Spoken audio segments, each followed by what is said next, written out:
அண்மைச் செய்தி 11வது நாளாக பகுதி நேர ஆசிரியர்கள் சென்னை டிபிஐ வளாகத்தில் போராட்டத்தில் ஈடுபட்டு வருகிறார்கள். இதனை நாம் அண்மைச் செய்தியாக பார்த்து வருகிறோம்.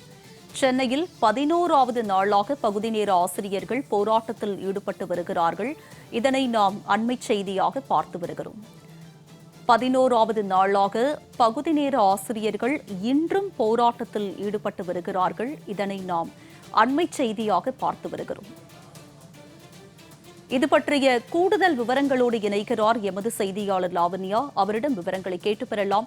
லாவண்யா, சொல்லுங்க, பகுதி நேர ஆசிரியர்களுடைய போராட்டம் 11வது நாளாக இன்றும் தொடரும் நிலையில் இது பற்றிய விவரம். வணக்கம் உமா. பகுதி நேர ஆசிரியர்கள் சென்னை டிபிஐ வளாகம் அருகில் திமுக தேர்தல் வாக்குறுதி எண் 181, அதாவது பகுதி நேர ஆசிரியர்களை பணி நிரந்தரம் செய்வோம் என திமுக கடந்த சட்டமன்ற தேர்தலில் வாக்குறுதி அளித்தது. அதனை வலியுறுத்தி தொடர் போராட்டத்தில் ஈடுபட்டு வருகிறார்கள். தொடர்ந்து 11வது நாளாக பகுதி நேர ஆசிரியர்கள் போராட்டத்தில் ஈடுபட்டு வருகிறார்கள். வாழ்க்கையையும் வயதையும் வாழ்வாதாரத்தையும் இழந்துவிட்டோம், இனிமேல் எங்களிடம் இழப்பதற்கு என்ன இருக்கிறது? அதிலும் குறிப்பாக போராட்ட களத்தில் கண்ணன் என்ற ஆசிரியர் மிகவும் மன உளைச்சல் காரணமாக பணி நிரந்தரம் வேண்டி பல்வேறு போராட்ட களத்தில் ஈடுபட்ட அவர் மன உளைச்சலினுடைய உச்சகட்டத்தில் சென்று விஷமருந்தி தன்னுடைய உயிரை மாய்த்து கொண்டார். அவரினுடைய அந்த இழப்புக்கு உரிய இழப்பீடு வழங்க வேண்டும் எனவும், இதுவரை உயிரிழந்த கண்ணன் ஆசிரியருக்கு முதலமைச்சரோ பள்ளி கல்வித்துறை அமைச்சரோ எந்த விதத்திலும் ஒரு அஞ்சலி செலுத்தவில்லை எனவும் அவர்கள் குற்றம் சாட்டினர். மேலும் உயிரிழந்த கண்ணனினுடைய குடும்பத்திற்கு அரசு வேலை வழங்க வேண்டும், 1 கோடி ரூபாய் இழப்பீடு வழங்க வேண்டும், அவருடைய ஒரே ஒரு மகனுக்கு உயர்கல்வி படிப்பை அரசு ஏற்று நடத்த வேண்டும் என தெரிவித்தனர்.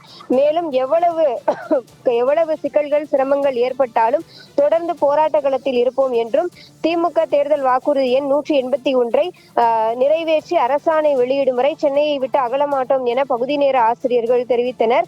அதிலும் கடந்த சில நாட்களுக்கு முன்பாக பள்ளி கல்வித்துறை அமைச்சர் பகுதி நேர ஆசிரியர்களை அழைத்து ஏற்கனவே வழங்கக்கூடிய அந்த ஊதியத்திலிருந்து 12,500 ரூபாயிலிருந்து குறிப்பாக 2,500 ரூபாய் சேர்த்து கொடுத்து 15,000 ரூபாயாக ஊதியம் வழங்குகிறோம்.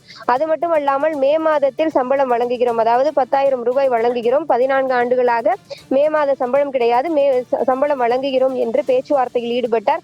ஆனால் அந்த பேச்சுவார்த்தை படுதோல்வியில் முடிந்தது.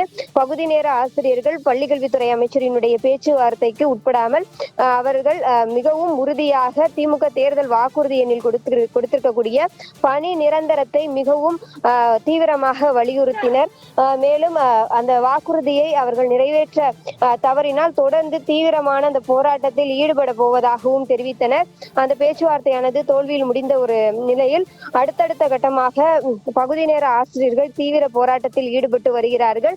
மேலும் இன்று 11வது நாளாக பகுதி நேர ஆசிரியர்கள் காலை முதற்கொண்டு டிபிஐ வளாகத்தினுடைய அருகில் அமர்ந்து தொடர் போராட்டத்தில் ஈடுபட்டு வந்தனர். அதிலும் குறிப்பாக பெண் ஆசிரியர்கள் மிகவும் மன உளைச்சலின் காரணமாக அந்த பணி நிரந்தரம் வேண்டி எவ்வளவுதான் நாங்கள் அலைய வேண்டும், மகளிருக்கான அரசு, சமூக நீதி அரசு என்று கூறிக்கொள்கிறார்கள். ஆனால் எங்களினுடைய கோரிக்கையை திமுக அரசு நிறைவேற்றவில்லை என தலையில் அடித்துக்கொண்டு கண்ணீர் மல்க அவர்கள் கதறக்கூடிய அந்த காட்சிகள் என்பது பதைபதைப்பை ஏற்படுத்தி இருக்கிறது. மேலும் பகுதி நேர ஆசிரியர்கள் தற்பொழுது காவல்துறையினரால் கைது செய்யப்பட்டு வருகிறார்கள். போராட்ட களம் என்றால் ஒரு மனிதரை போராட விட வேண்டும், அதுதான் ஜனநாயகம். ஆனால் பகுதி நேர ஆசிரியர்களை போராட விடாமல், ஊடகத்தை சந்திக்க விடாமல் காவல்துறையினர் உடனடியாக அதிரடியாக கைது செய்தனர். இதுவே பகுதி நேர ஆசிரியர்கள் மத்தியிலே மிகப்பெரிய ஒரு அதிர்ச்சியை ஏற்படுத்தி இருக்கிறது.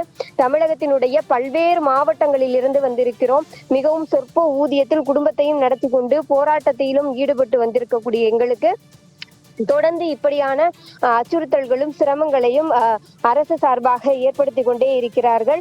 தொடர்ந்து போராட்ட களத்தில் ஒரு ஜனநாயக ரீதியாக சுதந்திரமாக போராட முடியவில்லை என ஒரு வாக்குவாதமே இங்கு நடைபெற்றது. இருப்பினும் காவல்துறையினர் அதிரடியாக பகுதி நேர ஆசிரியர்களை உடனடியாக கைது செய்து அழைத்து சென்று விட்டனர். பகுதி நேர ஆசிரியர்களின் போராட்டம் குறித்தான விரிவான விவரங்களை பதிவு செய்தமைக்கு நன்றி லாவண்யா.